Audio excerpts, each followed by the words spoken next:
Hello. Thank you all for being here.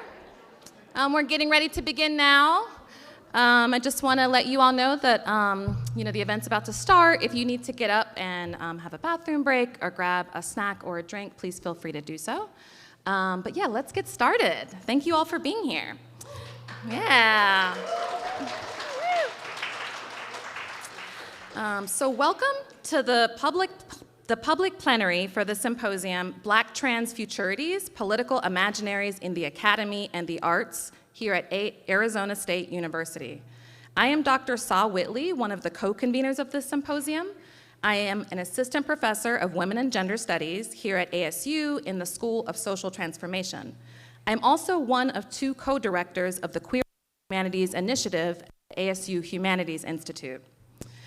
Black Trans Futurities, our symposium, is a two-day symposium with both public and insular sessions here today and tomorrow. The planning committee includes myself, my colleague in the ASU School of Social Transformation, Dr. Erin Mallory, and yes, Dr. Erin Mallory, woo!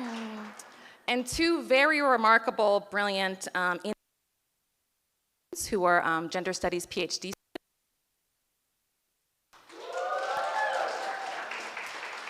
And Eshe St. Germain.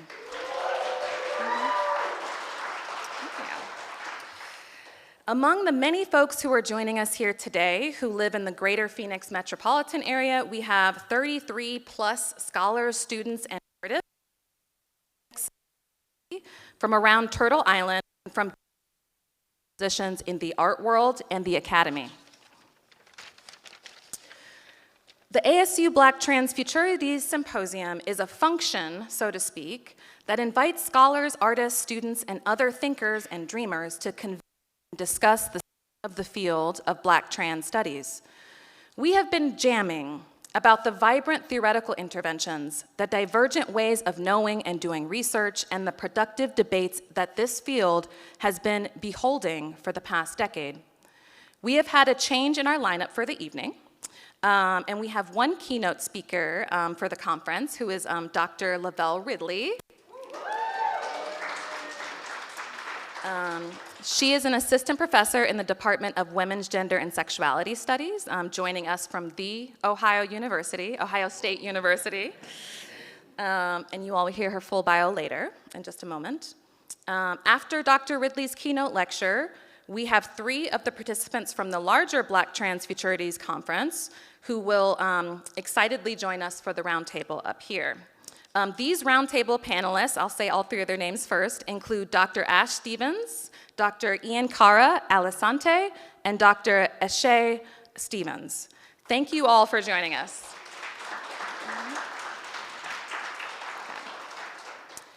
Now, before we get started, I'd like to give a land statement about the place where we are gathered to host this convening. The planning committee for the ASU Symposium, who I mentioned just now, acknowledges the 23 Native nations that have inhabited this land for centuries. Arizona State's 4 campuses are located in the Salt River Valley on ancestral lands of indigenous peoples. We thank and honor the Native tribes and sovereign nations of the Salt River Valley, for whom this is unceded territory, including the Akimel Odom, Onk-Akimel Odom, and the Peepash nations, whose knowledge, care, and stewardship of the land and waterways allows us to be here now.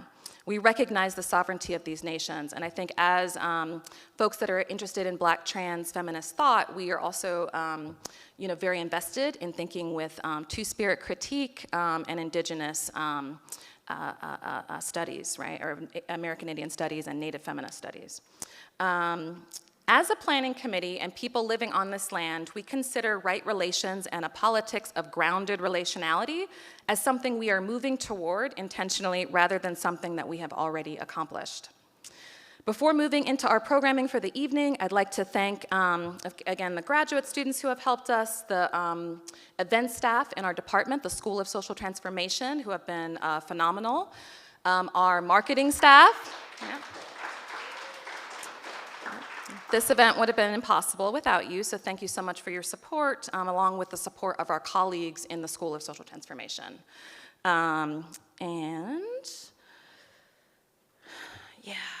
With that, I think we will, sort of get into the politics of this moment, right?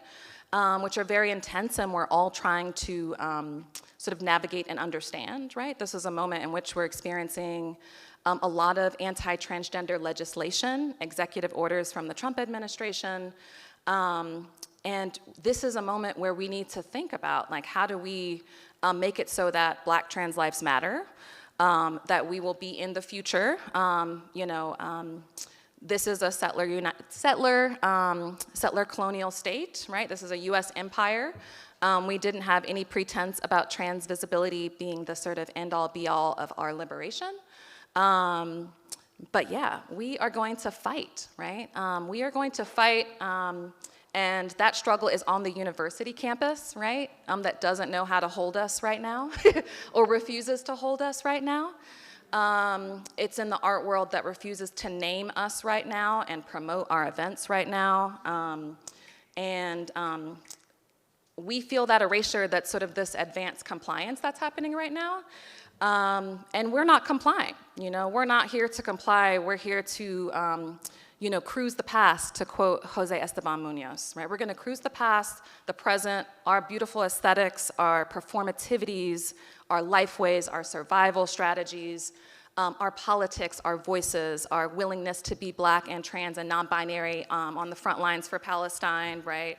On the front lines for all of these interconnected struggles, right? So yeah, I just wanted to speak on that a little bit off the cuff to let you know what this moment is. We are sort of at the university, but not of the university, right? And so we'll sort of continue these threads in just a moment. But for right now, I'd like to bring up Dr. Erin Mallory, who will tell you about some of the folks we've collaborated with, including for tomorrow, and some of the co-sponsors that have also made this event very possible. Thank you so much.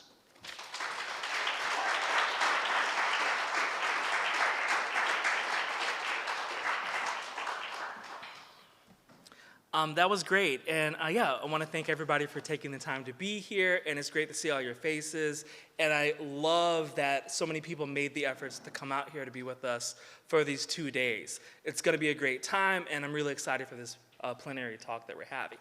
I want to give a shout out to the people who've donated money and took the time to recognize what we're doing.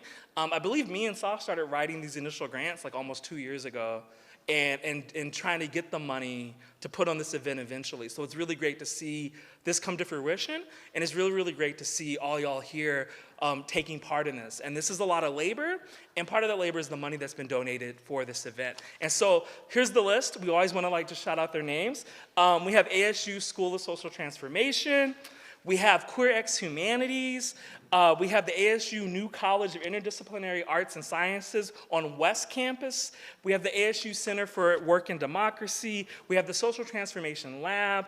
We have the ASU Arizona State University Humanities Institute.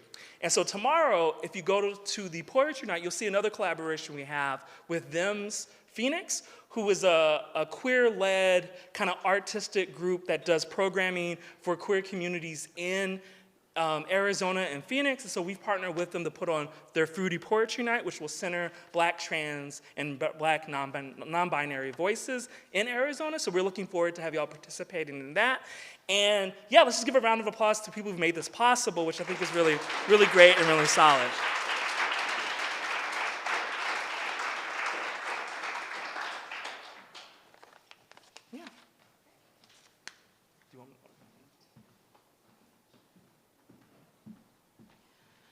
All right, and now we'll have Sarah Keaton introduce our keynote speaker.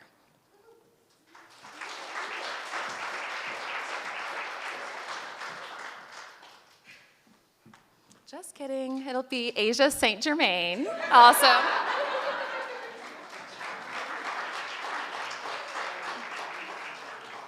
And upset. Okay. Hi, everybody. It is my great honor to introduce Dr. LaVelle Ridley as our keynote speaker featured in our Black Trans Futurities public plenary. Dr. LaVelle Ridley is Assistant Professor of Queer and Trans Studies in the Department of Women's, Gender, and Sexuality Studies at The Ohio State University. Dr. Ridley's research and teaching interests meet at the intersection of queer and transgender studies, Black feminisms, and literary and cultural studies of racialized gender and sexuality.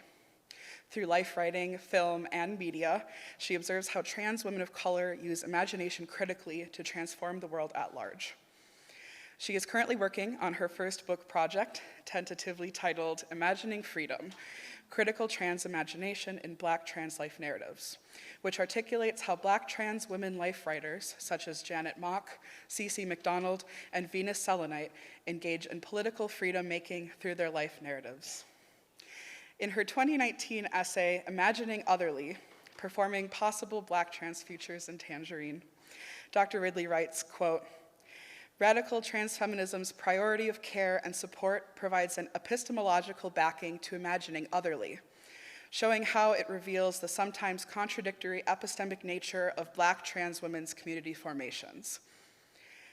Dr. Ridley also engages in interdisciplinary collaboration in both academic and community spaces, particularly around prison abolition, oral history, and understanding the cultural philosophies of queer and trans people of color.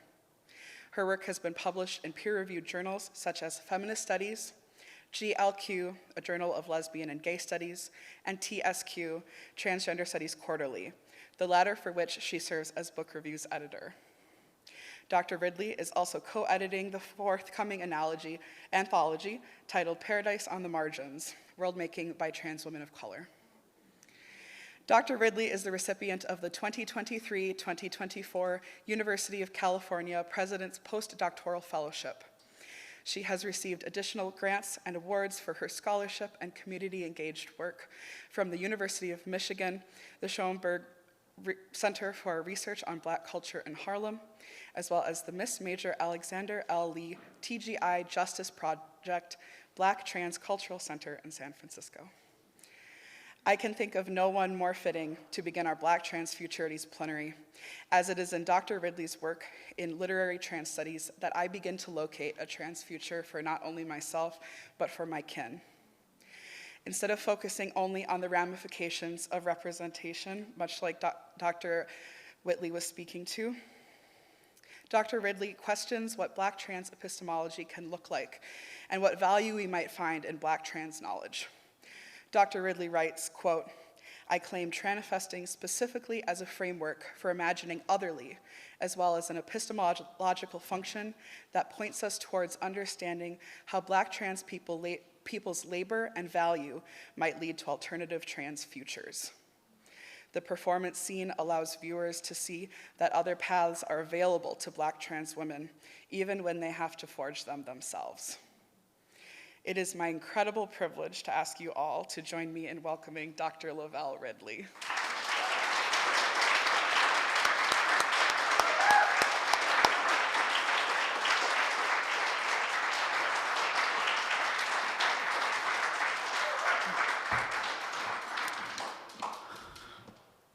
I mean, wow. Thank you so much for that, incredible and really beautiful introduction. And hello and good evening to everyone. It's my sincere pleasure to be here with you all this evening, and I've definitely been looking forward to the symposium for months, so all the excitement and energy around it is definitely, I think, paying off in lots of good ways. So I'm very happy, all right, to share this space with you all. So thank you to Drs.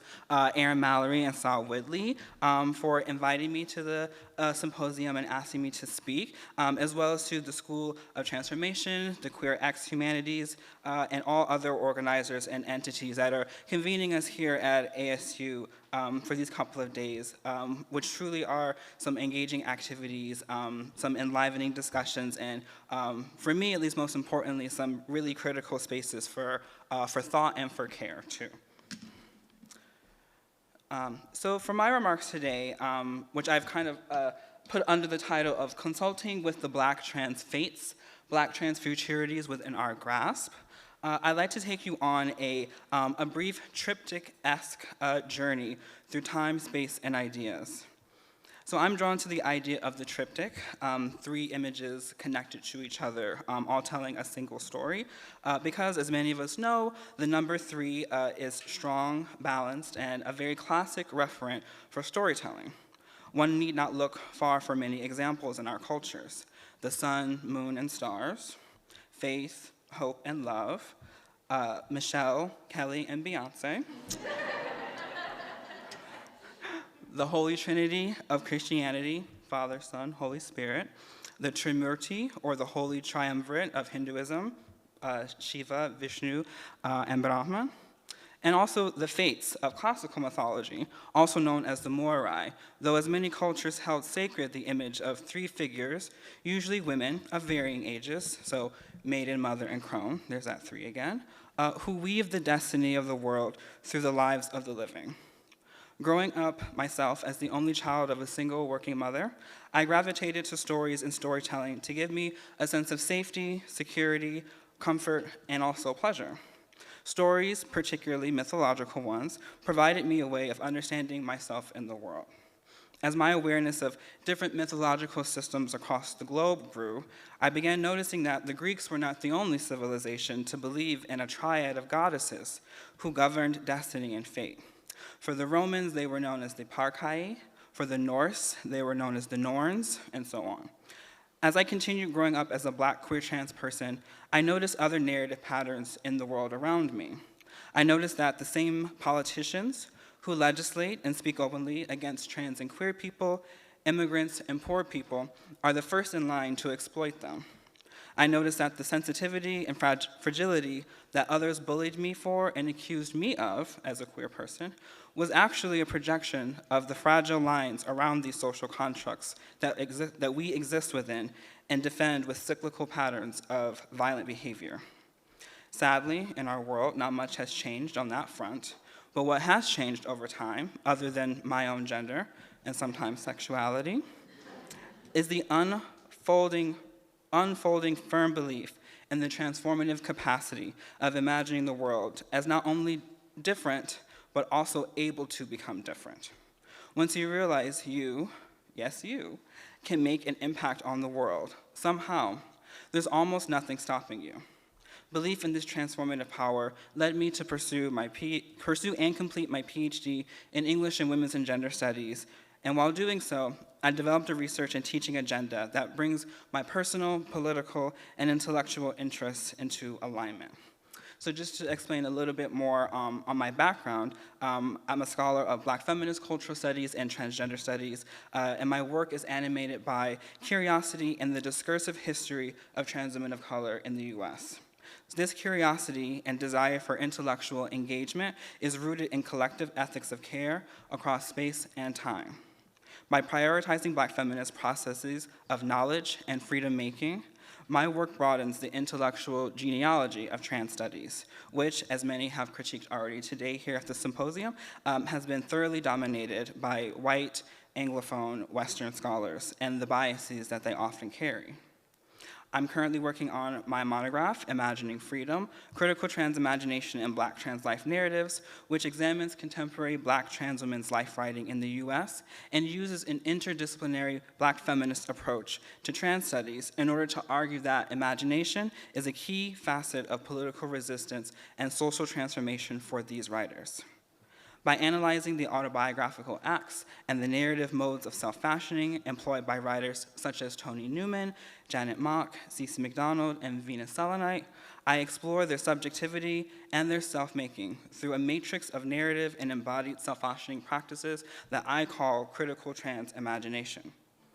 Through understanding these writers as philosophers who construct radical counter-narratives and counter-knowledges, trans studies and other related fields can more closely consider issues that we deal with in our world, such as global racial capitalism and critiquing neoliberal strategies of inclusion that tend to funnel our energy away from our liberation struggles. My work within the book, and beyond in other spaces, addresses the lack of Black trans women-generated knowledge, but also altering the metric by which we assess the future of our field. So put simply, if Black trans women are good enough to lead the revolution, we should be more than equipped to theorize about it as well. For me, that has been one of the most central aspects of critique that has emerged in the field following the 2017 publishing of the Transgender Studies Quarterly Special Issue on the issue of Blackness. This special issue helped launch a long overdue conversation within the field of trans studies, and much art and scholarship has come after its publication. The anthology Trapdoor, Transcultural Production, and the Politics of Visibility showcases compelling work, for example. And that anthology features folks like Che Gossett, their incredible sibling Tourmaline, Eric A. Stanley, Juliana Huxtable, Misha Cardenas, Ava Hayward, and many other key figures who are invested in thinking through the contours of our contemporary moment, and we're thinking critically about race, gender, sexuality, class, and the politics of representability aids in our struggle for liberation. Other key texts that expand our thinking within the field are Eric Stanley's book, Atmospheres of Violence, Structuring Antagonism in the Trans Queer Ungovernable, and also Cameron Awkward-Rich's book, The Terrible We, Thinking with Trans Maladjustment. Both of these books take dominant narratives about queers, trans people, mad and poor folks, and reveal how contradictions within our society reveal both the central role of state-sponsored violence in the US, and as well as modeling modes of criticism that work against these dominant and dominating ideologies. My own ideas around Blackness, transness, culture, and art, and what's at stake for us in these struggles toward liberation have benefited from the richness of these works and others. A few years ago, I was fortunate enough to join several other Black trans thinkers on a roundtable. Honestly, it was about all of us in the field in the country, since there's only a handful. And I was able to join them on a roundtable, which was published in the journal Feminist Studies in 2022. The piece was titled Between Inconceivable and Criminal, Black Trans Feminism and the History of the Present. I was one voice in a chorus of prescient Black trans scholars, which included Matt Richardson, Eve Brown, Theo Cotton, C. Riley Snorton, and Che Gossett. We discussed the impending consequences of the incoming political regime and how issues around bodily autonomy, namely reproductive, trans, and disability issues, would continue to be central in our theorizing as well as our organizing. Reflecting on this essay reminds me of the power and the beauty of working collaboratively, as well as also how trans folks, particularly Black trans folks, always tend to have this touch of destiny about them, or some ability to work fate and destiny into a certain form for themselves. The names of the many artists, activists, and scholars that I have brought into the room signify the foundation upon which much of Black trans studies so far has been built. The future of the field lies with some of them, sure, but it also lies in other places. As my work and that of others makes clear, scholarly writing in the university cannot be the center of how we consider knowledge production. As our current political climate evidences daily, it is not a sustainable model for passing on knowledge and skills to the next generation. Indeed, some of you in this room or on the live stream will lead the new directions in the field. For me, it has been such a pleasure to witness the growth of many Black and brown, trans and queer students and thinkers, both in and outside the campus. Here I'm thinking specifically about the work of Victor Ultra Omni, a brilliant Black trans scholar of ballroom culture and history, and a dear friend of mine, who's also here. By reminding us to always, as he writes in his work, center the deviant subjects by reshaping trans studies around the recognition that power's reorganization is heavily inflected by those with the most marginal relationship to power, and also gathering trans studies so tightly by claiming that the field, quote, has not read the proverbial balls flyer, and therefore simply does not know how to bring it for the judges, for that matter. In other words, the field is not walking the category correctly. But it does not have to be a total chop or a loss, end quote. So offering hope after such a sharp read is a talent indeed, and I have high hopes for the future of the field, if these are the folks that we have shepherding it. I would like to see more thinking at the intersection of Black studies, trans studies, and disability justice, as well as thinking internationally, intergenerationally, and across species. I would even add too, I think it's important for us to be also thinking about the politics of indigeneity and settler colonialism, and importantly, not just here in the US. Additionally, I think more art and scholarship that's focused specifically on T4T relationships, love, and community building would be wonderful, life-giving energy to bring into the world. I myself will lead the charge on the branch focusing on the splendor of transmasculine vulnerability and handsomeness. Those who know me personally know that that is not a joke. In closing, I hope that this symposium and all that we hope to achieve here bears ample fruit in both the short and the long term. With the bitter fascist regimes tightening around us, I often remind myself, my students, my colleagues, my comrades, that we have so much power between us collectively, and it's our duty to use that power to help us remove as many chains as possible. The literal chains of the prison-industrial complex, the ideological chains of neoliberalism, the material chains of capitalism, and the spiritual chains of white ethno-nationalist supremacy. I believe we can all be free and equal, and that the future, our Black trans future, is well within our grasp. We will continue to reach and struggle for it until we have it, and how truly wonderful that will be. Thank you.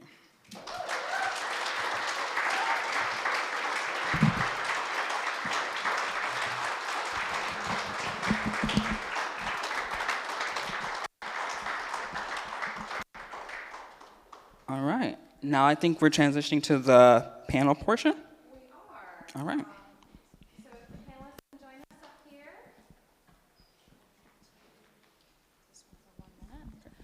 And while we're getting situated up here for our roundtable, if you all have any questions that you're thinking with, we will have a Q&A with the audience, so maybe jot those down now. And now we will have Sarah Keaton come up and just introduce these panelists, or roundtablists, for us today. Sarah Keaton, hi.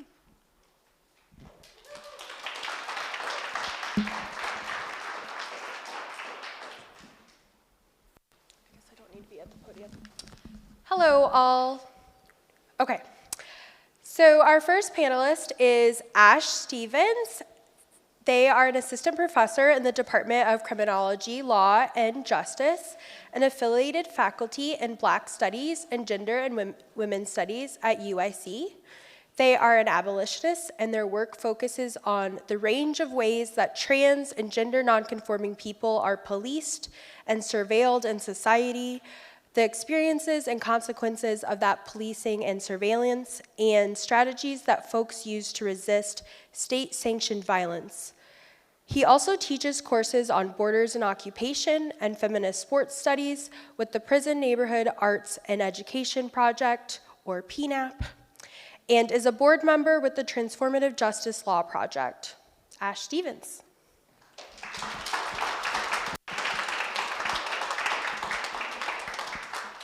And then our next panelist is Ian-Khara Ellesante. They are a Black, queer, gender infinite parent, poet, teacher, and cultural studies scholar. Their poetry has appeared in various journals and anthologies, and their critical writing, including their essay, Dear Trans Studies, Can You Do Love, has appeared in Transgender Studies, Quarterly, Ethnic and Racial Studies, and Families in Society. Ian-Khara is a Cave Canem Fellow, recipient of the New Millennium Award for Poetry, and finalist for the National Poetry Series 2024 competition. Proudly hailing from Memphis, Ian-Khara has also loved living and writing in Tuscan, Brooklyn, and now Southern Maine, where they teach gender and sexuality studies and Africana at Bates College.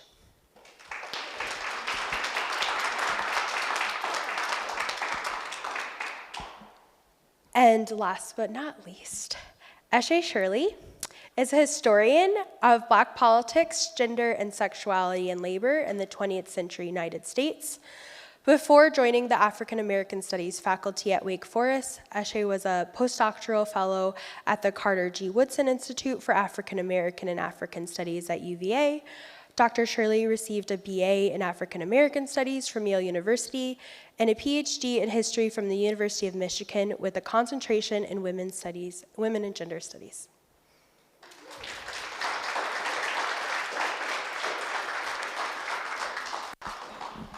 All right, thank you, Sarah. And thank you all for being so attentive to Dr. Ridley's amazing keynote lecture. Thank you so much for traveling to be here with us, and thank you all for traveling to be here with us.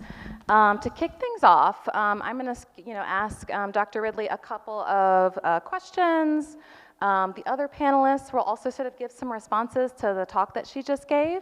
And then we'll sort of just like have a free-flowing conversation, offering each other provocations and sort of thinking about the state of the field, right, of Black trans studies, right, and where it's going. Okay, so with that, I think as a lot of us have been saying, Eshe in their sort of opening remarks as well, or your introduction as well, and in your talk, this is a moment, right, where we need to be imagining otherly, right? In all the ways, right? And so can you sort of explain a bit more what that means from a Black trans feminist lens as you've written about it? I know in relation to a variety of different types of Black trans femme cultural production and archives, maybe some stories in the Digital Transgender Archive, right? Such a great resource among others. So what do you mean when you say imagine otherly? That's a great question. Thank you for asking. And also, I'm really grateful too for including the article I wrote, Imagining Otherly, in the bio, and like explicitly wrapping in those ideas that I started kind of cooking on, if you will, in that essay, thinking about the role that imagination kind of has to play. And also, to answer the question, I'll say that what inspired that essay, in particular my viewing and analysis of the film Tangerine with Maya Taylor in it, and Kiki Rodriguez, what stood out to me was a radically different kind of representation from my perspective as a Black trans woman, of watching Black trans women act as themselves, Black trans women with experiences of sex work in LA, and the dynamic that they have with each other as sisters and as Black trans women. So for me, it kind of evidenced both that, of course, something that many of us know just in our bodies and through our own experiences of the world, is that in many ways, the way that the world is set up now is in many ways intolerable. Living under racial capitalism, the ableism of it all, the heterosexism, the anti-Blackness, the Zionism, for millions and millions of us on the planet, it's not an okay or a sustainable way to live. So as a feminist, as a Black feminist, radically believing and accepting that and absorbing that into my own politics and experiences helps me arrive at the conclusion then naturally that, or for me naturally, that there's something in the something about the relationships and that Black trans women can have with themselves as viewer and audience, as sisters within a film, as co-workers on a set, as as collaborators with me, in the essay, producing the knowledge there, between that and the need to the literal material spiritual need to make the world different than what it is, I think all together provide the Black trans feminist foundation that my concept kind of relies on. So those are always the motivating forces for me, that both that we know that the world right now is not okay, and that there's something else out there for us, and that we have the ability to bring it about. And imagination is one way that we do that. Yeah, and that sort of reminds me of, just like writings on, and some of our conversations earlier today on Black trans kinship and Black trans domesticity, right? Just hearing you describe the actresses in Tangerine in Los Angeles acting as themselves, is how you put it. But yeah, you said sisterly, right? So I wanted to speak to, a question that actually comes from this conversation that you mentioned here, between inconceivable and criminal Black trans feminism and the history of the present. I believe it's Matt Richardson who sort of poses this question. What is the difference between Black feminism and Black trans feminism, right? And how we're sort of thinking about, just the theories themselves, but I'm sure that we sort of could apply this to sort of our understandings of kinship that you sort of were also speaking to there. But I think just maybe the first question is, we are imagining otherly with Black trans feminist thought. And so what makes it sort of a different intellectual formation and political envisioning, different but maybe related than Black trans feminism, if at all? Yeah. Oh yeah, that's a really brilliant question. And the beauty of it too is that there can be different answers for folks in the field, and surely would be. You know, put plainly for me to think back to that piece and the ways that we were speaking with each other on the roundtable and before everything went to print. For us, the conversation we were having and kind of what my takeaway from it, as the article shows, is that Black trans feminism allows us to really radically see the non-linearity in not only feminism and feminist projects, but Black feminism specifically, which is already a non-linear thing. I love the question in one of the sessions earlier today, asking the panelists to think about Blackness specifically and like how Blackness impacts that. And so Blackness and all of the non-linearity and like the way that it throws, signals trouble for different formations of things is kind of what's most important for me. It's no surprise that there's been, we still need a lot more Black trans voices in the conversation regarding feminism and feminist projects, especially non-binary and Black trans feminine voices specifically. And something that I think is really like an important move for me is, for example, now all Black feminists, as we know, and throughout the kind of classic canon of Black feminist thought, have not always been trans affirming or inclusive in all those kinds of ways. There's a way in which even in the critique of the category of woman that Black feminism does, there's an extent to that critique or only has room for certain kinds of bodies or experiences. So I think what Black trans feminism does, other than provide an additive approach to just adding the T into Black feminism, I think what it does is really dramatically shifts, it kind of it throws shade on that whole genealogy in a sense by kind of coloring it in a way that allows access to fuller dimensions of these conversations. Mm-hmm. So for example, I'll say in my work, I borrow the concept I came up with that I'm working on for the book, critical trans imagination. A part of that is a borrowing of something that Bell Hooks writes about in one of her books in the 90s on cultural politics and race and all that. And she has the concept of that she names just critical imagination, in saying that Black artists and scholars need to be able to think beyond, have to create a worldview in a white supremacist world that goes beyond just an oppositional view. That's not just we are opposed to racists and white supremacists and we want something more. We need something more expansive than just that. So, and as many folks know, Bell Hooks was not always the most, trans-affirming, sister to the girls all the time. So even in moments when she tried, and which, and so something that means a lot for me in my Black trans feminism is to think through how does trans, especially with an asterisk, kind of really develop that concept of needing to develop a critical imagination for the most marginal scholars and artists. Absolutely. And it's been exciting to see Black trans feminist thinkers like Dora Silva Santana really expanding what that asterisk is doing, right? And also, I think it's her piece on transitionings and returnings, right?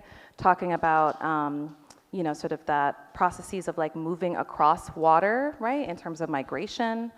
And so thinking about transition in trans theory, not just as gender transition, but also sort of this sort of transitivity, right, between Blackness and transness. Did you want to speak to that? But I think that there is this sort of turn to the diasporic in Black trans feminist thought as well, that I think is really important.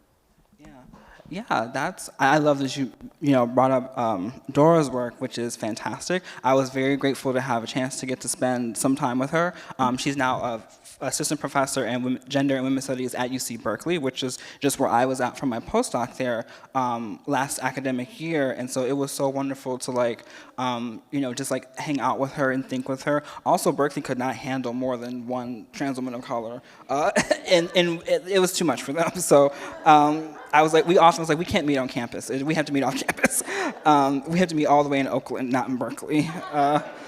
But like, yeah, it was really powerful, and like she in particular, encourages us in those of us who think specifically about the relationship between Black feminist thinking and trans studies too, and where many of us fall on that plate, as it were, is a great example of what is at stake for thinking diasporically, intergenerationally, and across these borders, which, just to be reminded, are also social constructs, not real things grounded in the world. They're things that the powers that be, as Miss Major calls them, whoever is in power at that time, no matter if they're Democrat or Republican, the powers that be depend on those borders being real. And so thinking about Dora's work and the work of like Brazilian travestis, who she cites often, and lots of other trans women of color scholars who are thinking across diasporas and thinking transnationally provides a clear way of not only thinking about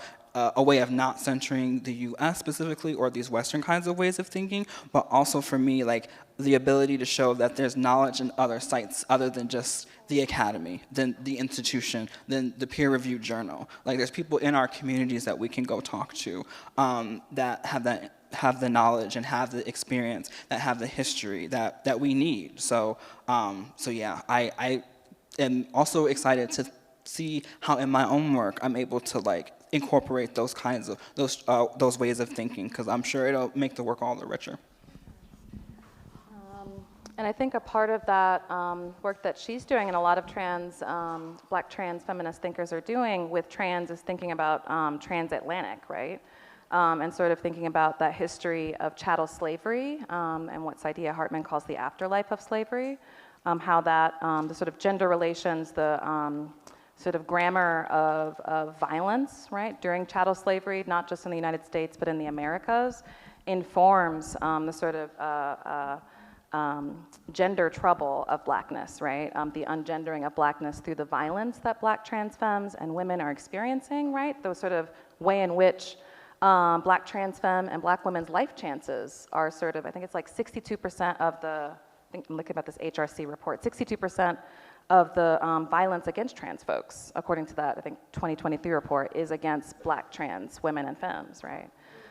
And so I think a lot of Black trans thinkers are, thinking with folks like Black trans feminist thinkers are thinking with Black feminists like Hortense Spillers as well, Saidiya Hartman, Christina Sharp, who has that book in the Wake, right? So there's this like theme of water, but that takes us to, including Tinsley's work as well, Black Atlantic, Queer Atlantic, that forces the present, sort of the modern world to think about the ways that the sort of gendered violence of slavery and the sort of ungendering that sort of happened is happening now in the violence we're experiencing, is happening now, today.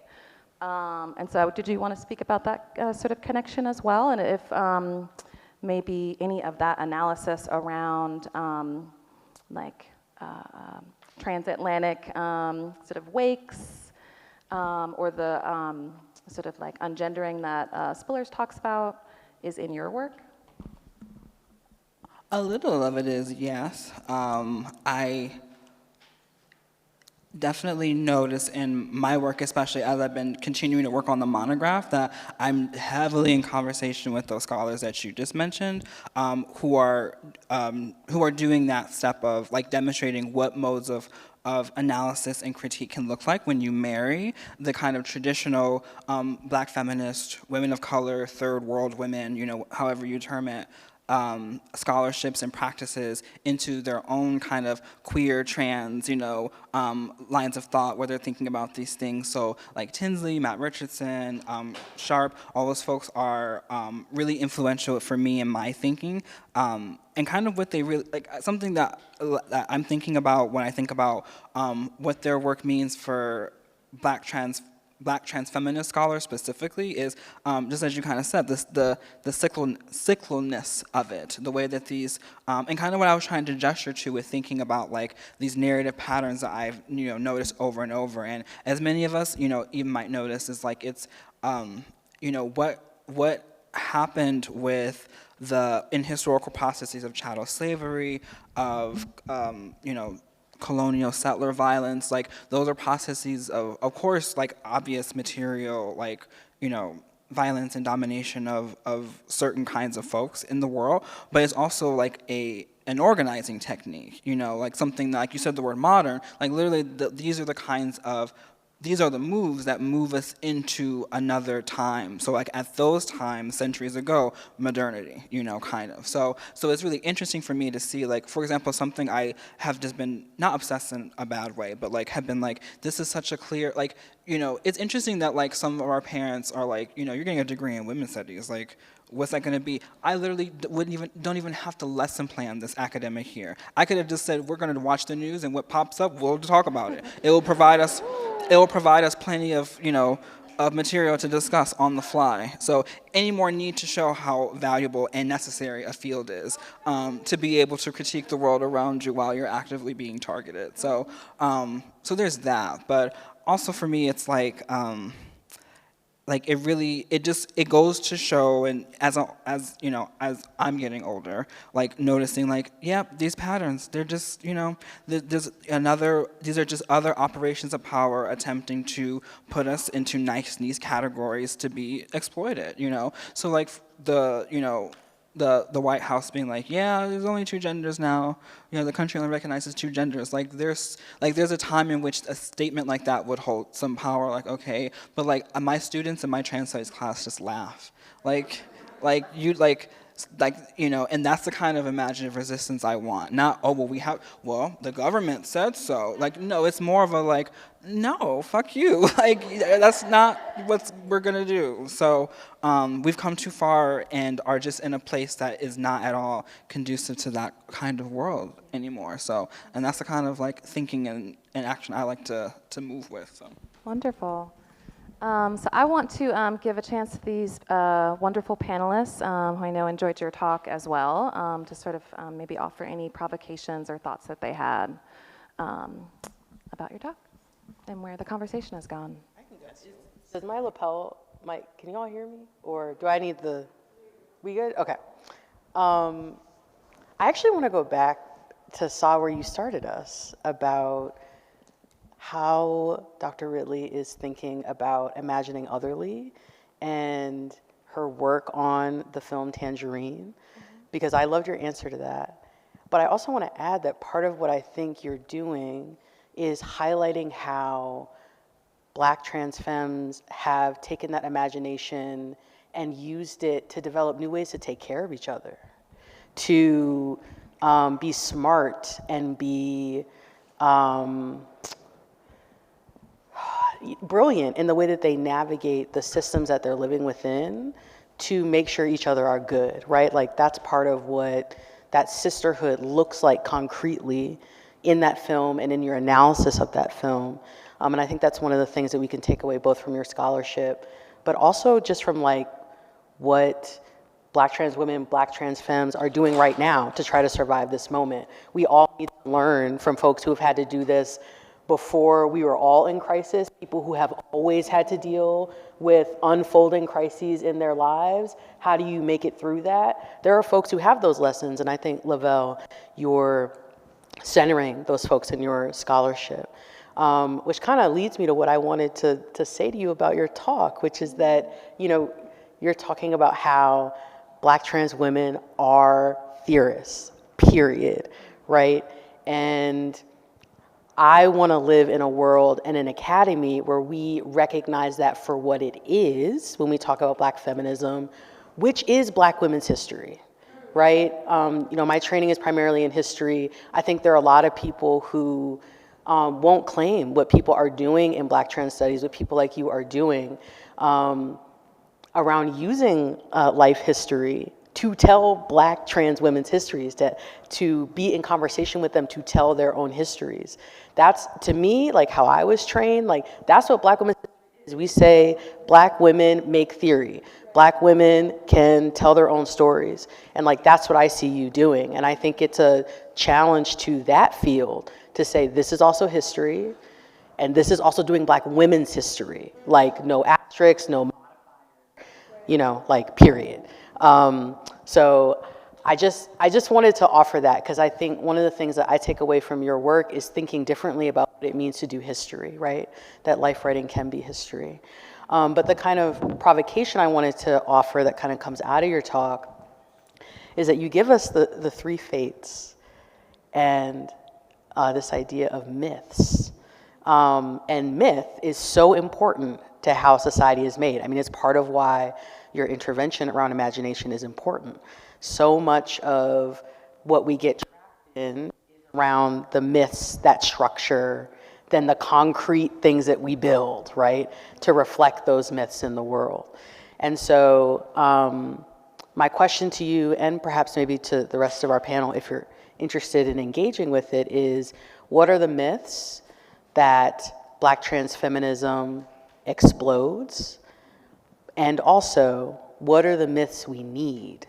What's the stories that we need to survive? Because myths also sustain as much as they can kind of confine. So I would, especially the literature person, I would love to hear your thoughts. Like, what are the myths we need right now?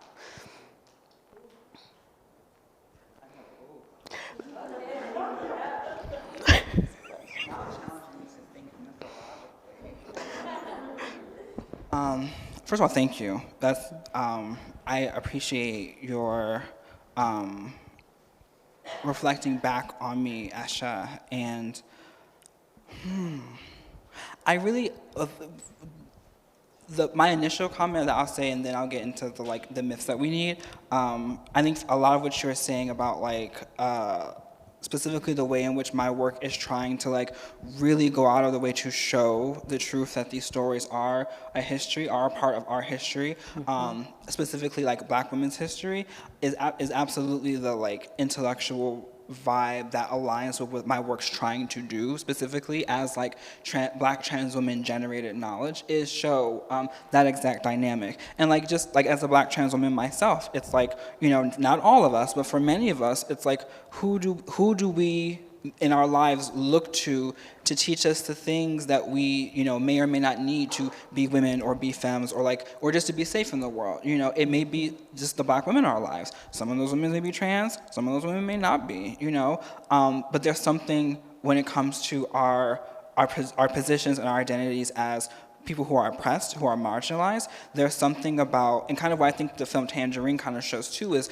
there's something about being, and not a magically oppressed person, but where you just somehow still make it. But there is something about like I was saying before, if we take it that this world that we live in is very unsustainable to the kinds of worlds we want to live in, or just intolerable to us in the ways that we show up in the world, then we have to be able to come up with strategies, come up with tactics to deal with that. You kind of just have to. And so I think that that's another clear connection between Black feminism, or this kind of classic sense of Black women's histories or Black women's studies, and the kinds of work that I and other kinds of similar folks are doing.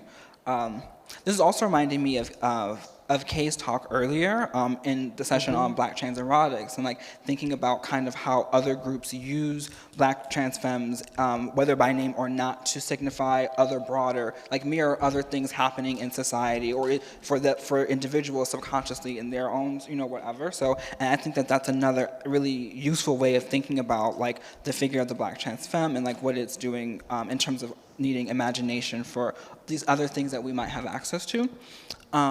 And then in terms of myths, I mean, there's so many different kinds of myths that surround us. I mean, growing up, a myth that I thought, that's not something I always thought that I saw was, I'm seeing a lot of Black women around me who seem to be the smart one, the one who's capable of doing everything. And then there's these men around who do something, I guess, but and there's things that serve to reify that myth, whether that, which for me looked like not so much a myth, but like, you know, but then also there's this idea like related to transitioning that's like for me, I know other folks make you think about like sometimes transitioning when you're younger seems like a myth, you know, and there's so many myths about like gender crossing and gender transition, and I used to be a young like gay boy and just a young boy and like, you know, how wonderful would the world be if I could be a woman? With like or just a person who could like have long hair and like wear makeup and jewelry and like flowy clothes. And so like there's something so powerful that I like kind of reckon with like almost every day. That's like the fact that I'm able to like show up in the world now, like literally just like, you know, as I am now would be like 6-year-old me would cry and be like, what the fuck? Like, that's awesome, you know? So, and that's also, again, part of the, like, once you know you can have that, no one can take that from you. So I think that, if anything, the myth that one can become, you know, their greatest, you know, dream or vision or whatever is something to hold on to. And the myths to get rid of are the myths that don't let us have that. So myths of like the damsel in distress, like Perseus saving Andromeda from the sea monster. Like I don't want that, you know. I want the Amazon queen who's like kicking Achilles' ass, you know, in the Iliad, you know. Those are the myths I wanna hold on and think about more myself. Can I say something a little bit about the first time I think I heard you speak, maybe? Because I love the question, and I think your question earlier, Sa, about Black feminism and Black trans feminism and how they kind of, what do we think about the connection or not? So I think one of the first times that maybe I either heard you speak, but we spoke about Eric's book, so Eric Stanley's book, Atmospheres of Violence, together virtually, actually. And so I'm partially bringing that up to say that I think every time that I hear you speak and also read what you speak, not only do you talk about abolition, but I think you, in your work, to me, it is abolitionist work. And related to your question about myths, for me, when I think about like trans, period, often, you know, so this is me coming from a perspective of both an organizer, an academic, a thinker, a person who works in carceral spaces. So I'm always thinking about carcerality and like policing and criminalization. Like that's where I go to immediately. And so like for me, trans is like, yes, of course, maybe about like who we are or whatever, like the identity-based thing. But to me, trans is just like this other lever to talk about expansion of the carceral state and like what that looks like and who's impacted by it and how like prisons and policing and all of those things are just made wider. The net is expanding wider based on like gender, sexuality, and these things. And so we're often used, right, as these like examples of a way for like police to like further encroach on everybody else's life. So this is the like, you know, we want to create trans pods in like immigration detention, right? That only further expands what it looks like to incarcerate people, right? We only want like trans police officers because now everybody can be a cop and like we want more carcerality in our world, right? Like that ethos, right? Like we're just like one of the examples. And so for me, like I don't necessarily see the two as like different or analogous, but I guess maybe in some way I would, so I'm curious also what other people think. But I guess that's what my answer is to your question about like the myth that like Black trans feminism really explodes. It's like the myth around safety and the myth around like what these institutions are doing to us and the myth that they care, the myth that they are sort of like providing reprieve or healing or justice. I'm like, all you have to do is really like look at what's happening to Black trans folks, like period. And like all of that is just like erased away. Like you can't say then, right, that like, you know, cops are here to protect us or whatever. If you look at the statistics you brought up earlier, Sa, right? Like you can't believe that. You have to at least be critical. You can't say that like, you know, it's better for folks to be in like solitary, folks brought up like C.C. McDonald earlier and like other folks. You can't say that that's like providing care for people at all when you see the like actual material, like sort of like consequences of those kinds of things. And so to me, like that's how I think about like trans is like what, like it's just like a lever, an opening to see like what all of these like systems and institutions are doing. And it's like a particular view when you think about like black trans folks and specifically and especially Black trans femme folks. That's why I took your question as like a sort of like, oh yeah, the total mythology of like the prison industrial complex. It's like, just look at our lives. Like it's nowhere there. But anyway, that's how I took the question, yeah. I really like that line of thinking because it makes me think of ding, ding, ding, the myth of liberal democracy. Right. Yeah, which, you know, in my work I've written about, you know, like, you know, the sort of liberal property regimes, right?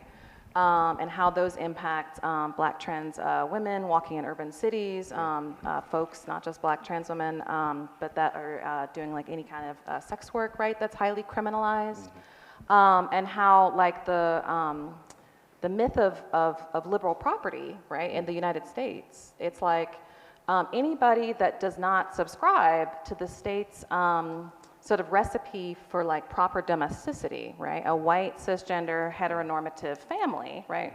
Got nothing against those families, was raised by one.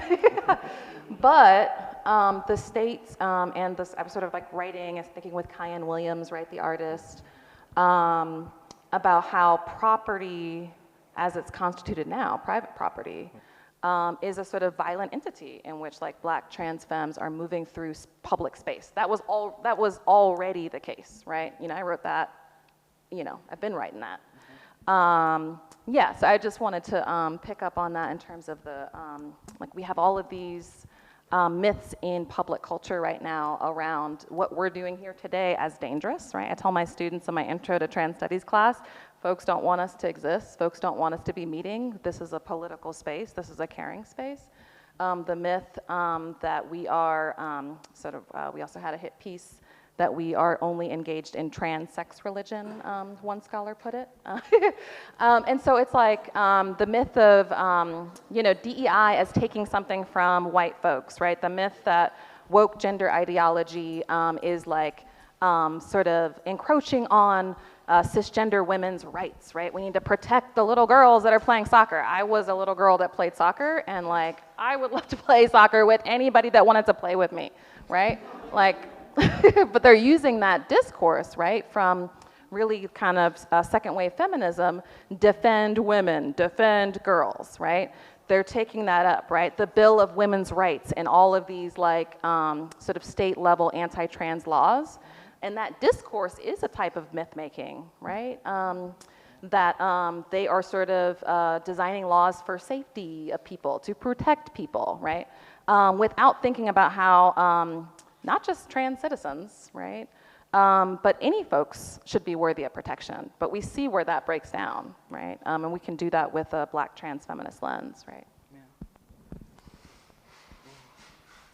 Yeah, absolutely. I have so many comments that can come after that. The one thing I'll say now though is that's a great connection. Dang, I wish I said that. Yeah, there's so many there's so many myths that we like live under still that trans people help us see are not real.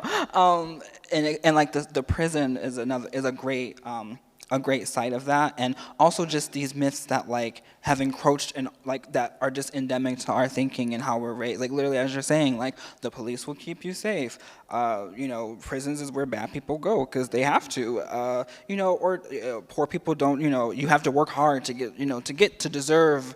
You know, whatever. It's like all those things. You know, that are so baked into our society and the ways that we think and the ways that we operate. I think particularly the unique, and what we even say in the feminist studies piece too that you referenced earlier, like there's something I think about the unique intersection, I would say, of Black feminist thinking, trans feminist thinking, and I would say disability thinking that allows us to really think about like at the level of the body and the ways that certain kinds of bodies and certain bodies get used in order to make these arguments in these cases, which like y'all are saying isn't just trans people, like it's other people, and like we say in the piece too, it's never just about us, which is always a sad thing too. Like even when it's about like us dying or us being, you know, whatever, it still isn't at the, like if we're truly thinking about what the consequences at the end of the day are, it isn't just about us. So many other people's, you know, bodies and livelihoods are at stake too. So yeah, I think that's just a really important myth to like really untether, and lots of different sites of knowledge tell us that not only the statistics, not only the scholarship, the peer-reviewed literature, but also just literal people's experiences. Literal trans people or anyone in prison, more likely than not, will tell you, yeah, I hated it there. They're bad. It's not good. It should be done away with. So. Yeah. So I've been thinking about. Is this on? Yeah. About well, just the idea of myth and. Property, you bring that up. As a myth, it's a settler colonial construct. It is indigenous lands plus enslaved Black labor is how we get this Euro-Western, uniquely settler colonial notion of private property. And so, yeah, I'm happy to do away with that myth. But this idea of the genealogies of our field, that's something I've been thinking a lot about. And related to that, this idea of epistemic privilege, which is something that's relatively new to me. I've been thinking a lot about that. And as I think about that with this idea of imagining otherwise or imagining otherly, it makes me think about those of us who are thinking about the genealogies and what we tap for our field. We get to imagine anew. We get to imagine something unique and special. And I feel like there is a type of epistemic privilege in that. We don't have to be tied to a particular range of genealogies. And so that's something that I've been appreciating a lot with this notion of imagining otherly. Yeah.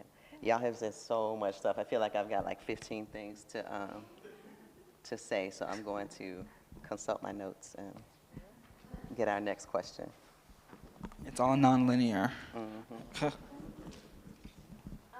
I wanted to take a moment just to read a little bit from the mission statement of the Black Trans Futurities Symposium, right? Because I think it relates to the work that we're doing. And I think right now, you know, the symposium subtitle is In the Academy and the Arts, but also I know that you know, you've been involved in community work, TGI Justice Project, a lot of knowledge coming out of those spaces. I've mentioned some artists. But yeah, I think also protest spaces, right? And love letters, right? Raquel Willis on January 27th published in Teen Vogue a love letter. Dear trans kids, you don't need the government's permission to exist, right? And Raquel Willis is a, you know, public thinker, a public Black trans femme thinker. But it reminded me of in this special issue, right, the issue of Blackness in Trans Studies Quarterly, Hayward's piece, don't exist. Yeah. And so I wanted to sort of think about how we can counter that sort of erasure, that sort of disposability that's happening, right, as it connects to other folks in our society, right? I was thinking about how all the purges that like DOGE entity, right, is doing. There's a way in which folks don't understand, right, that the sort of disposability of Black trans folks that the state is sort of producing is also the same state, right, that is like disposing of federal workers right now, right? And there's that connection there, right? And so now, like, people that are working at National Park Service, people that are working with, what is it, you said, they're feeling that do not exist, right? They're feeling that. And a lot of those people are cisgender, heteronormative, you know, maybe conservatives, right? So how do we, as Black trans feminist scholars and thinking with this politics, bring that analysis to the public sphere, right, where it is needed, right? And so I think it relates to our language. So I think there's one way in which we talk to each other, right? And we sort of have these terms and vocabulary. But I think we also, need to be turning to and sort of thinking with triptychs, right? Sort of thinking like, okay, art, academia, kind of organizing movement spaces, right? That's just my little provocation for the panel. Yeah, I love thinking about all those things together because there's just like in both my personal and professional lives so many ways in which different tenets of that all come together. So if like mentioning the like the organizing work that I did/do out in the San Francisco Bay Area with TGIJP, the Transgender Variant and Intersex Justice Project, which is for folks who don't know, like a Black trans-led organization that's based on feminist abolitionist principles and works with trans folks who are both on the inside who are incarcerated and helping folks after they get out and helping them with services, therapy, all kinds of things like that. And I got to take part, I helped organize some workshops for a freedom school they did last summer and that they're still doing now, where I got to come in and lead workshops on creative writing and political education. So getting to do the explicit work of like, the two-pronged work of like both our stories matter and there's ways in which we can think about them. Like I always told the girls in the cohort I worked with, no matter what you write, it'll be worth something to me. You know, it's because you matter and you're here and you wrote it and that's it. You know, that's the math. So there's that, and then also the ability to like radicalize ourselves or gain a political, more nuanced political perspective on society through the act of writing and being in collaboration with other Black trans people. So, and I think like for me, that was always something I searched for in different ways, and like where the triptych, like thinking about different modes of living in the world and different, like I'm like, for like many of us, like we're organizers, but we're also artists, but we're also scholars. And for me, it's important to be all those people and be in all those spaces, most essentially because like, as I mentioned like in my talk at the beginning, I grew up as an only child. So I am always searching for people to mirror off of in that way still. You know, childhood traumatic responses stick with us even as we get older. So there is always a part of me that is both so overjoyed about, you know, this trans thing she got going on, as well as that she can share that with other people, and that is good and okay. And like that's, I think, such a basic elementary thing that we have, that I always come to and I always kind of use as my launching pad for why these politics matter, why asking these questions matter. And also the richness that comes from doing that work, because it leads us to all these great, you know, challenging places that we are, like how we think about property, how we think about care, how we think about domesticity, and how we, you know, stay in the struggle with each other. But then also how we do our best to not repeat some of these cyclical things that, you know, that tend to happen over and over. And the fact that these political projects that seem to like definitely impact trans people and Black people, that also, you know, ensnare other people in the net too, you know, is why I think thinking through these kinds of lines of thought and like modes of inquiry is really important, so.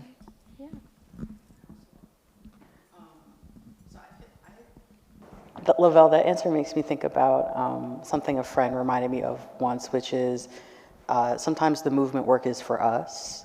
And I feel like that's what I hear you talking about, that when we think about how do we bring these ideas to the public, we're so often thinking about how do we address a public that's against us, how do we build power to challenge things that are hurting us. But like what I hear you offering us is that we also could just do stuff for us, like to make us more powerful without whether other people are there to fight with or not. But also in response to your question, Sa, the classroom is such an important space. I feel like such a normie saying that, kind of, but I think it's true. Like, I sit down and I think about like how many people I've taught a year. Like, we can touch hundreds of people over a few years, and that's part of why they're trying to shut that space down. Like, I have this memory, in a fit of like, we're just gonna do it, I assigned Mama's Baby to an Intro to African American Studies class. I was like, let's just read and see what happens. I don't know. That feels fun, right? I was having fun. I don't know if they were having fun, but one of the young cis men Black cis men in my class, he came up to talk to me after class, and he was like, I was really struck by what Spillers is saying about, he was like, insurgent grounds, and I said, and we had this beautiful conversation where I was like, part of what Spillers is saying to you specifically, but I think an extension of that to your question, Sa, is part of what we can say to folks in the public is that Black trans feminism offers an ability for you to be whoever you want to be. Like, you don't have to, like, you can find a Black masculinity that works for you. And he was like, huh, and I was like, yeah. And I think the classroom is a special space where it's a political space, but it is not a space for getting students to agree with us, which is, I think, an important distinction, right? It is shaped by power, and there are ways I am trying to intervene, but I'm not trying to tell them like what they should think or who they should be, where that kind of shift can happen.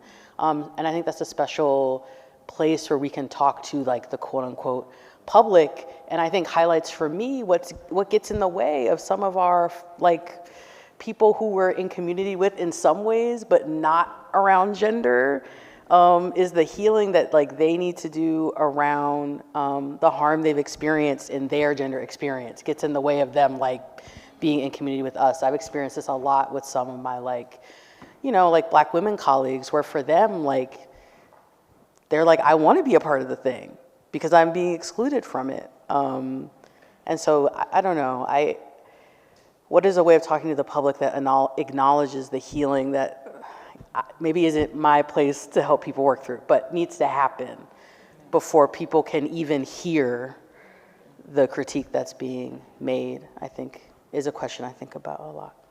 The story with your student was so lovely, because I was going to say both, but your story was both, like, for us, what you were saying you heard from LaVelle, it's like, it's for us, but also, how do we also talk to other people? And then, I'm gonna come back to that, but you said you felt normie. I wanna get rid of the classroom. Don't tell my job that. I don't wanna get rid of learning. I don't wanna get rid of learning. I don't wanna get rid of like collectivity. I don't wanna get rid of like communal, like being together, but I do wanna get rid of the classroom. But we can talk about that over drinks or something. Yeah, well, like over drinks or whatever.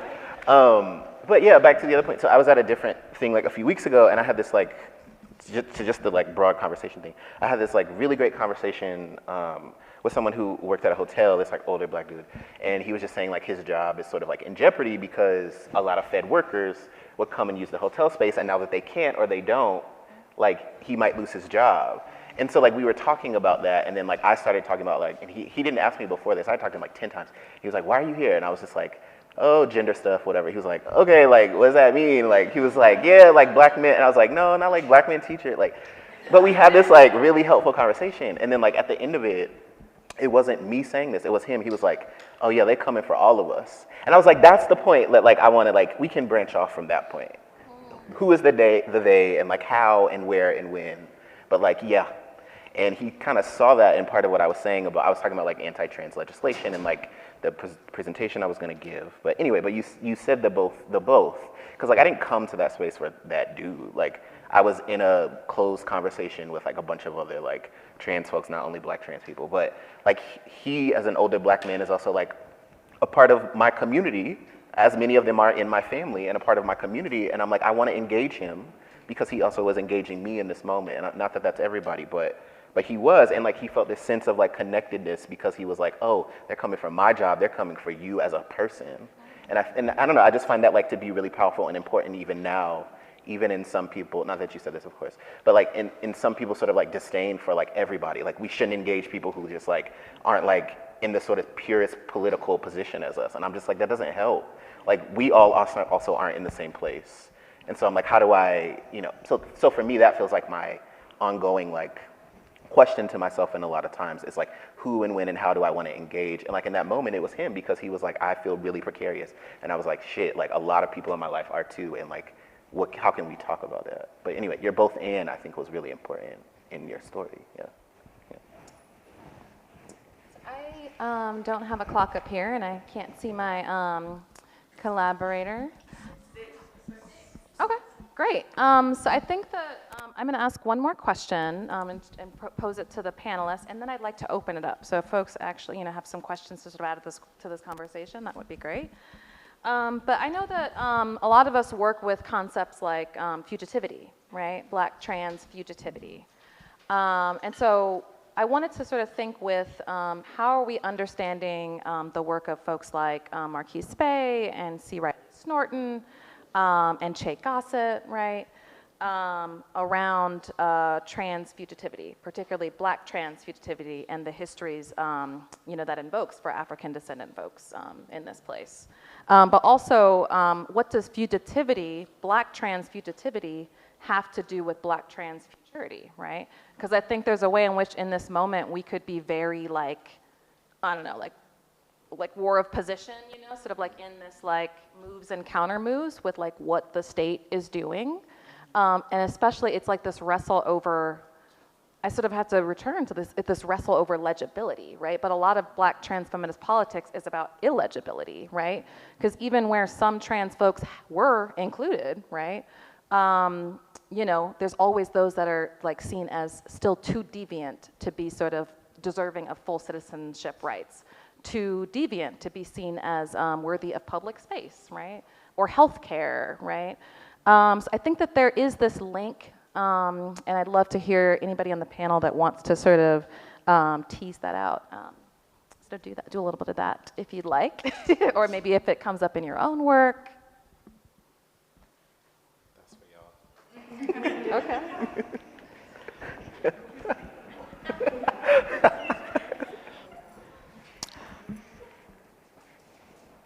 Well, Eshe thinks on that.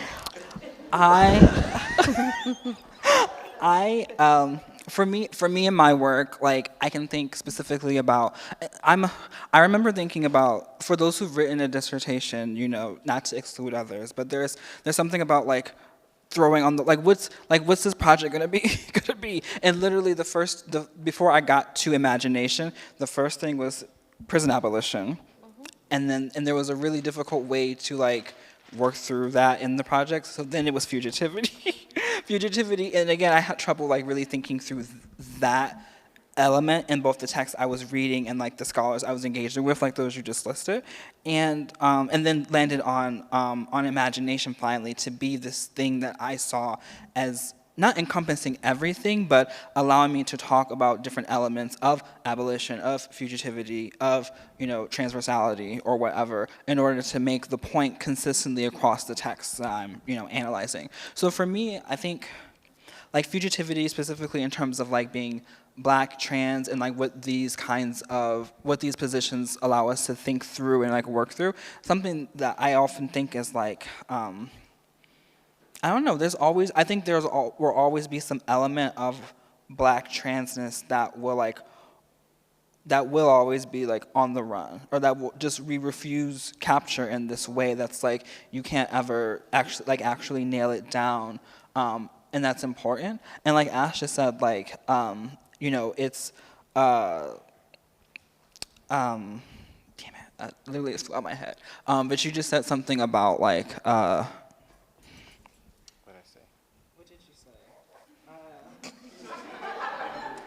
typing in my head as I'm talking. That's why I'm like, what does it look like? Who will play her? But like, I think the question of like fugitivity helps us see the figure, like for example, the figure, okay, here we go. The figure of the fugitive isn't just like the person who's exactly on the run. Like others can still be caught up in that sphere of what's fugitive or could be deemed fugitive.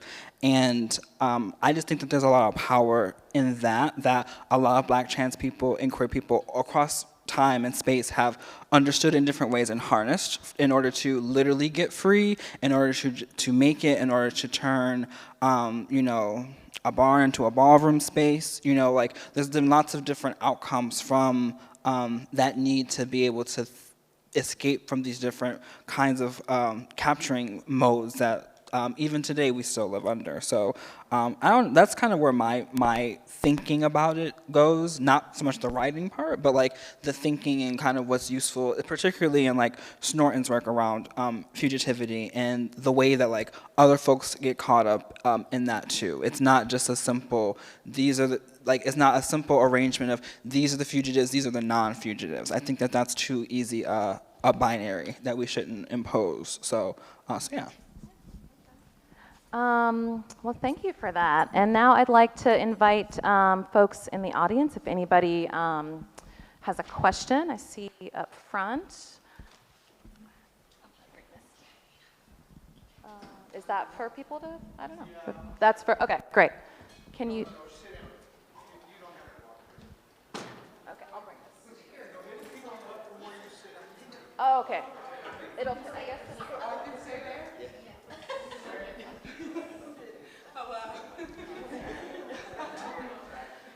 So Raquel Willis talks a little bit about how we're gonna come to regret positioning the Black trans woman as like the epitome of the struggle.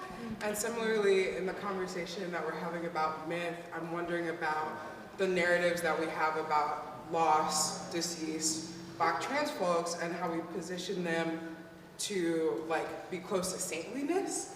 And so I'm wondering if there's, for all of y'all, if anything resonates with y'all about like a Black trans divinity. Do we get Black trans muses, right?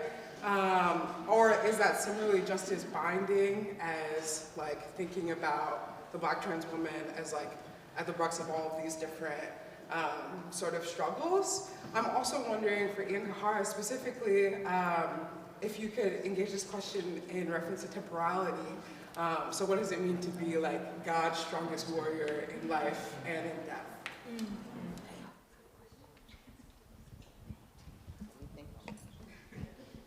Do you need some stall time while you? Okay, I'm gonna give you some time. LaVelle, you want to? No, you go. Oh, okay.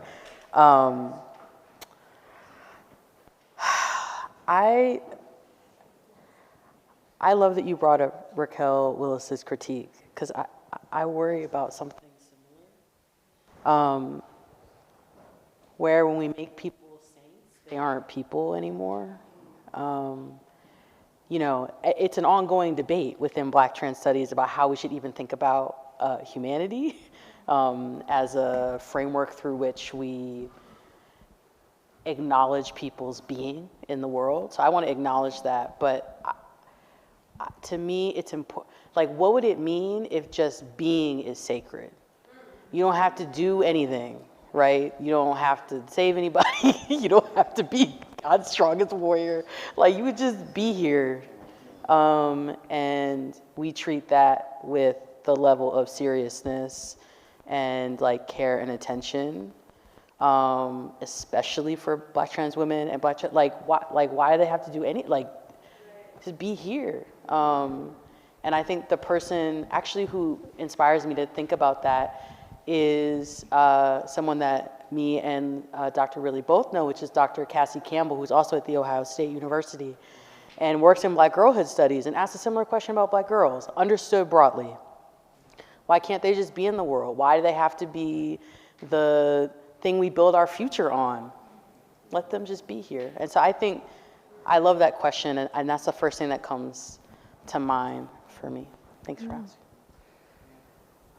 Yeah, that was a great connection too. As you were starting to get onto it too, I was like, there's someone else who approaches this question like that, thinking about similar demographics. I mean, yeah, just to build on that, you know, it has been an ongoing, you know, conversation in circles, black and brown trans circles about, you know, putting folks on pedestals, and, you know, I'm so familiar, you know, with my like love of mythology, like both as like a study and like as just as stories that tell us stuff. At first, I'm so like drawn and attracted to like the idea of like, you know, yeah, like we're goddesses or like, you know, whatever. Like that's, you know, like there's some kind of, you know, psychic value to that of like, you know, of affirmation. But like Eshe said, it then strips the person of their personhood, you know, of their humanity, and instills another value system of like, oh, so the Black trans woman who throws the brick at Stonewall, we honor her. The Black trans woman who, you know, gets murdered for like self-defense, we honor her. But what about all the other girls, you know, or whatever? So resisting the desire to like, this colonial desire to like, instantiate a hierarchy of value, you know, is something that is important to think against. And I would even say, like, for me, like, in terms of, like a Black trans divinity, or, you know, I think that there's so many different, there's so many different things that we can have and that can be ours, and what that then goes on to mean, and to go back to, like, Spillers and, like, Hartman and others, like, what that means in the symbolic order of things does not have to mirror what already exists in like normative kinds of scales of things. So, for example, I love you said, do we get Black trans muses? So, not to nerd out too much, but like, okay, so there's 9 muses that govern in Greek mythology, that govern different areas of creativity. So like, while that is true and just a fact of the mythology, if we really think specifically, different like areas of specialization or different domiciles that deities had actually was a tool of different ancient Greek writers, philosophers, statesmen, whatever, throughout time in order to enforce different ideas about society. So for the ancient Greeks, they also loved the three. So 3 times 3, 9 muses. But what that also does is limits us to just those 9 arts, you know? So if you don't love astronomy, history, epic poetry, or sacred hymns, you're out of luck, you know? If you want to rap, beatbox, play video games, there's no muse for you, you know? So in my ideal world, there would be many Black trans muses who govern all these forms of creativity and don't have to serve to reify any kind of symbolic order. If you want specifically a muse that's like the queen of comedy, that's your muse. You get to have her, and that's that. So it goes back to like what Ash is saying, like why can't the girls just live or just be? So I think embracing that kind of thinking can be really transformative. That's interesting. I think a somewhat counterpoint is like related to like your methodology, like your sort of Black trans epistemology that's at the root of your like storytelling and life stories methodology. Because looking at the Digital Trans Archive, I think Marsha P. Johnson's community called her Saint Marsha, and I think that wasn't. I'm excited for Tourmaline's book coming out in May, a biography of Marsha P. Johnson. But, in my estimation, right, this is because of work like STAR, right?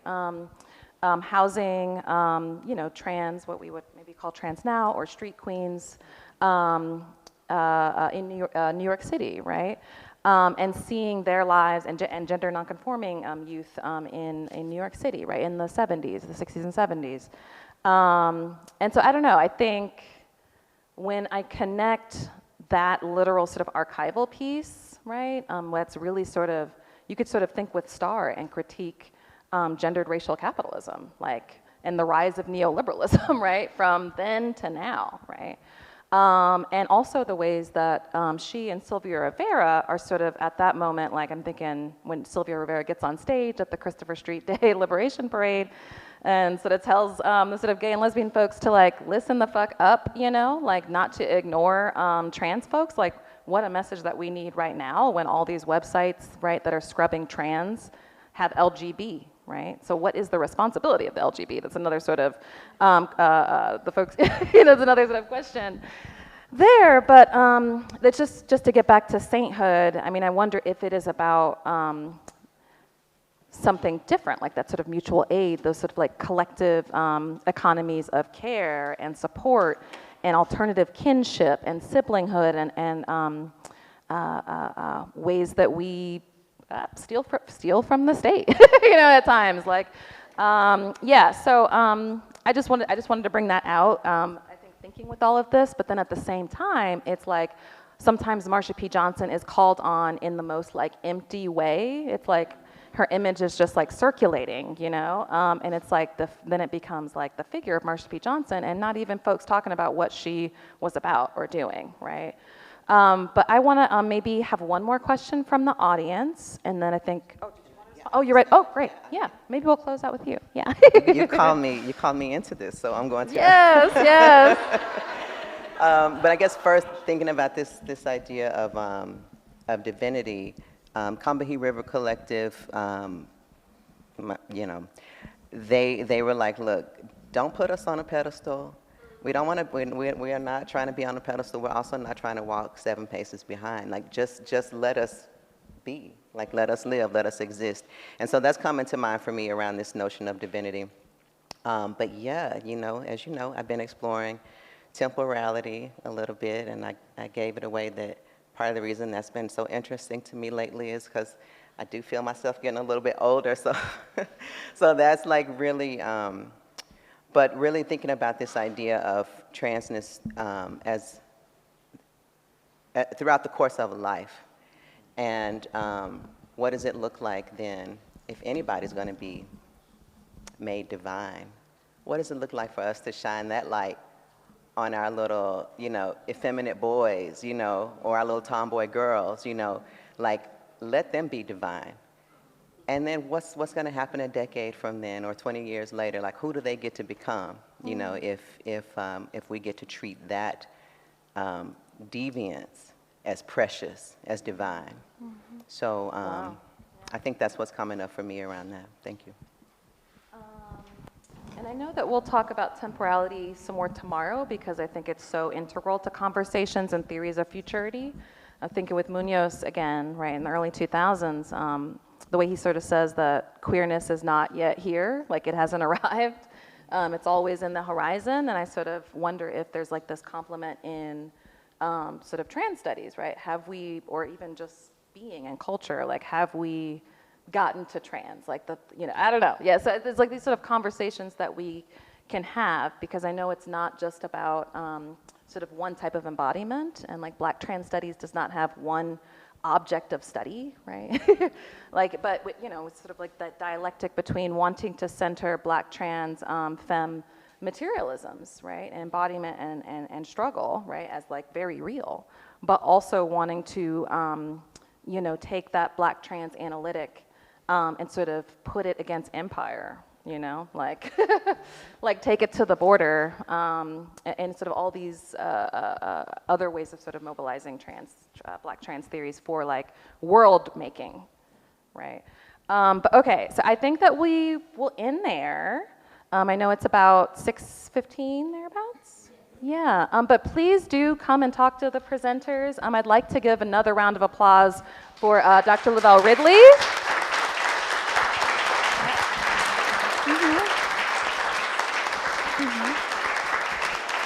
Yeah. Yeah. And our panelists here today. Woo, woo, woo. Yeah. So yeah, we get to kiki tomorrow, but hopefully folks that are out there in the room and out on the digital sphere can think with this conversation for a long time to come. But thank you so much for being here. Thank you to our sponsors once again and the staff. And I think we'll close out there. Thank you.